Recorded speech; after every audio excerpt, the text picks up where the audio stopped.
Introduction to Acts. We now come to the book in the New Testament that tells us what happened to Jesus' followers after he returned to heaven. It's often simply titled Acts, A-C-T-S. It's sometimes called the Acts of the Apostles because of the actions they took.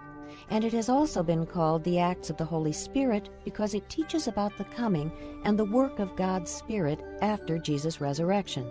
So, starting with the time of the resurrection of Jesus, the book of Acts goes on to tell the story of the next 30 remarkable years of the early church's ministry in the first century world.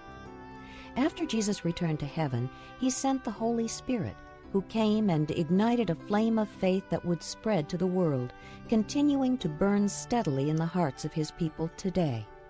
Acts records how the Holy Spirit came and formed Jesus' followers into a new organism called the Church. Empowered by the Spirit, a small group of disciples carried the flame of faith across the Roman Empire.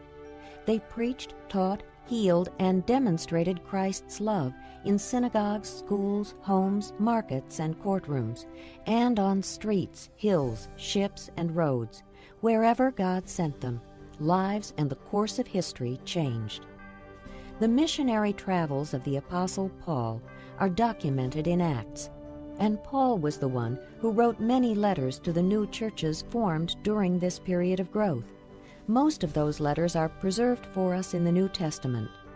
Most believe that around A.D. 61 to 63, Luke, the writer of the Gospel of Luke, also wrote Acts as a sequel to continue to document the important events and issues during this transitional period between Christ's departure and the establishment of the faith.